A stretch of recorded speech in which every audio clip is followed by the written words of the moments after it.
Tica, seja muito bem-vinda a mais um vídeo aqui no meu canal. Hoje a gente vai falar um pouco sobre a letra R, que causa um pouquinho aí de confusão na cabeça de muitas ticas que estão aprendendo espanhol. Então, nesse vídeo a gente vai falar sobre a letra R. Eu vou explicar algumas coisas importantes que você precisa saber, tá? Para ficar mais tranquila e para aprender com mais facilidade.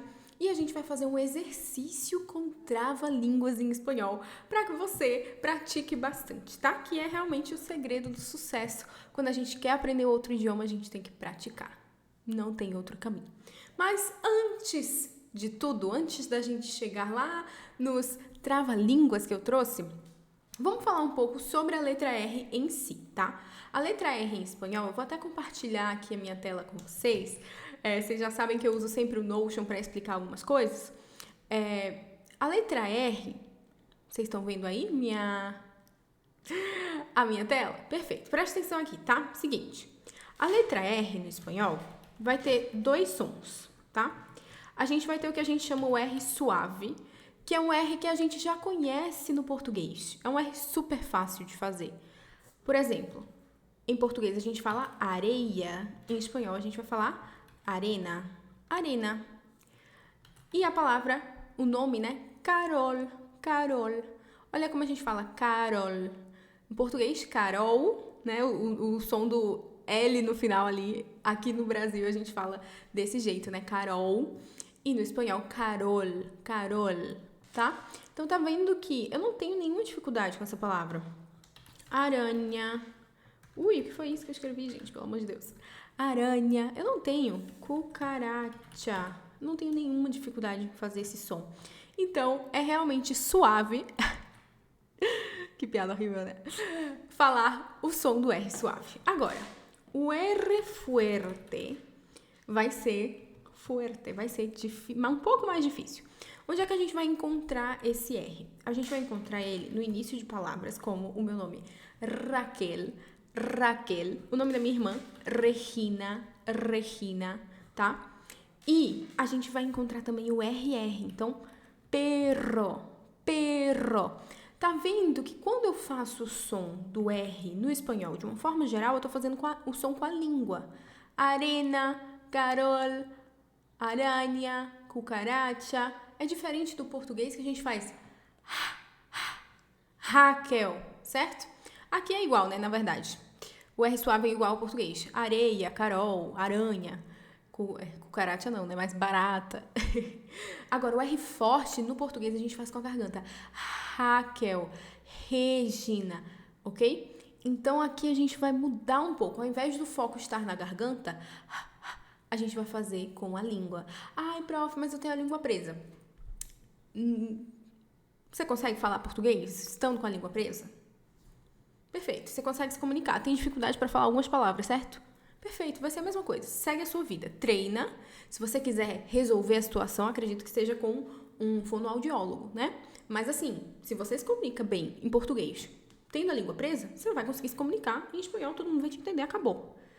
Ok? Porém, se quiser encontrar uma forma de deixar de ter a língua presa, aí é outra coisa, tá? Não tem um exercício específico que você precisa fazer. Ah, mas não sai de jeito nenhum. Sai, gente. Se você não tem a língua presa, esse som vai sair. É porque é um músculo que não está treinado. A gente não está acostumado a fazer esse som para nenhuma palavra no português. Então, a gente não tem esse costume. Você está aprendendo uma língua nova e nessa língua nova existe um som que você não está acostumado. Acabou. Tem que treinar. Eu faço curso de alemão e uma das minhas professoras, né, que eu comprei 2 cursos, uma das minhas professoras fez uma analogia maravilhosa com isso, porque ela falou, as pessoas falam que o alemão é muito difícil de aprender e tal, mas é só porque o músculo não está treinado. E ela falou sobre como ela faz uma arte marcial específica e um dia ela decidiu fazer uma outra arte e parecia que ela era uma pessoa super sedentária, que não fazia nenhum tipo de exercício, mas ela fazia aquele exercício. Só que a outra arte marcial que ela estava aprendendo exigia dela força em músculos que ela ainda não estava não tinha treinado, não estavam fortalecidos. Então, parar para pensar que é a mesma coisa quando a gente fala do R no espanhol. É uma questão de prática, ok? Então, a gente tem que criar uma consciência dessa diferença e tem que treinar. É treino, gente. É estudo. É garra. É você querer fazer a coisa acontecer. Agora, você tentou uma vez, 2 vezes. Ah, não, muito difícil, não consigo não. Aí você realmente não vai conseguir. E vai continuar sendo difícil para sempre, tá? Então, é o seguinte. O que é que eu quero que vocês saibam? Para além disso, né? Que eu já falei aqui. Ok. É falta de prática, muitas vezes. A gente tem que fazer muitos exercícios, tá? E uma prática que a gente pode fazer é leitura em voz alta. Então, qualquer texto que eu for ler, qualquer livro que eu for ler em espanhol, eu marco primeiro esse R forte, para que eu tenha a lembrança durante a leitura que naquela palavra, naquele momento eu tenho que fazer o som com a língua, tá? Então, antes de ler tudo em voz alta, marca as palavras que tem a letra R no início da palavra, né? Ou o doble R no meio da palavra. Então, RR ali. Deu para entender? Pronto. Então, a gente vai fazer agora um exercício com trava-línguas. Vou compartilhar de novo a minha tela. Vamos lá. A gente vai ler devagar, porque assim, gente, trava-línguas é um trava-línguas. Ele vai travar a sua língua, então vai ser difícil. Até eu mesma vou errar aqui, com certeza, vou me embananar, não tem problema. O que importa é que a gente consiga fazer o som corretamente, tá? Então, vamos lá. E outra coisa. Ai, prof, eu quero saber o que significa isso aí. Não precisa. Isso aqui é um exercício de pronúncia. Trava-línguas não foi feito para fazer sentido, tá? Quer ler uma coisa que faça sentido? Pega um texto, pega um livro, tá? Vai ler um artigo científico. Não espere do trava-línguas um sentido, tá bom? Vamos lá. Rasputin era... Olha aí, tá vendo que eu já tenho 2 sons aqui? Rasputin era. Esse era, não tenho nenhuma dificuldade, igual ao português. Agora, Rasputin exige realmente um pouco mais de esforço da minha parte. Rasputin era un ratón que rascaba en una risca con un tosco. Rasca, risca, rascador. Rasca que rasca, acabó con el risco. Rasca la risca, rascou um rincón. Vamos tentar ler de novo? Rasputin era un ratón que rascaba en una risca con un tosco. Rasca, risca, rascador. Rasca que rasca, acabou con el risco. Rasca la risca, rascou um rincón. Não faz o menor sentido na minha cabeça. Mas deu para entender o som do R. Perfeito. E a gente aproveitou para treinar os 2 sons do R também. Vamos para outro exercício, tá? Borracho, un ratón robó un ramo de rosas rojas. El rabo se le enredó y rodó de rosa en rosa. Borracho, un ratón robó un ramo de rosas rojas. El rabo se le enredó y rodó de rosa en rosa. Não é fácil, gente.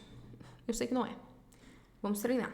Vou ler mais uma vez, só que aí dessa vez eu vou falar pausadamente para você conseguir repetir, tá? Borracho, un ratón robó un ramo de rosas rojas. El rabo se le enredó y rodó de rosa en rosa. Segundo, ruidosos truenos rodaban por una rocosa región. Las rocas cayeron al río. El río se arremolinó. Outra vez, pausadamente. Ruidosos truenos rodaban por una rocosa región. Las rocas cayeron al río.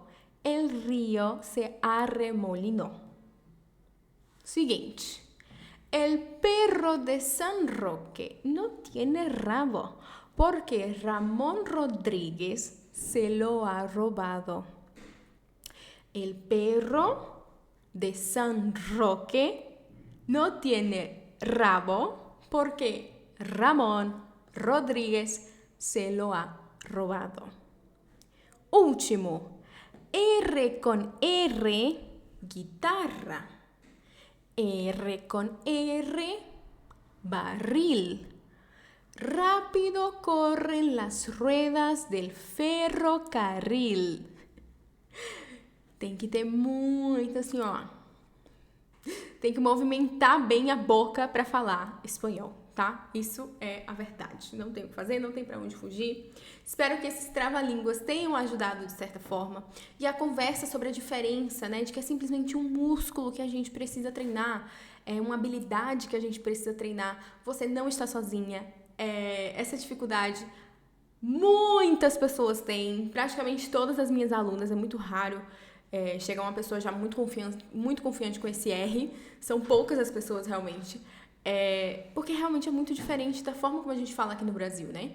Então, de certa forma, é difícil mesmo, tá? Então, não se sinta sozinha, você não está sozinha, esse é um assunto difícil.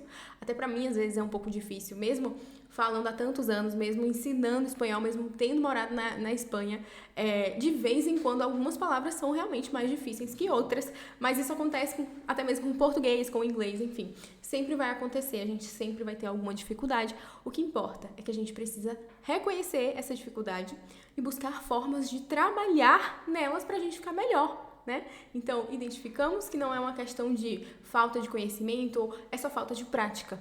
Não é uma questão de alguma debilidade no seu cérebro, não, muito pelo contrário. É só realmente uma coisa um pouco mais difícil que a gente vai ter que se esforçar um pouquinho mais do que o normal para conseguir falar bem, né? E em relação ao espanhol em si, muitas coisas são parecidas com o português. Então, a gente acaba ficando muito mal acostumado, porque exige um esforço, sim, pra gente entender certas coisas, mas esse R exige um esforço muito maior e aí a gente fica um pouco mal acostumada com o espanhol. Pô, não era pra ser tão difícil assim. Claro que é pra ser difícil, é um outro idioma. Você tá aprendendo um outro idioma, com outros sons, com outras regras. É óbvio que vai ser difícil, tá? Então, pratica aí bastante com essas trava-línguas. Faz aquele exercício que eu falei de pegar um texto em espanhol, marcar todas as palavras que tem ali a letra R e o doble R também. E a gente se vê na próxima semana, chica. Muchas gracias.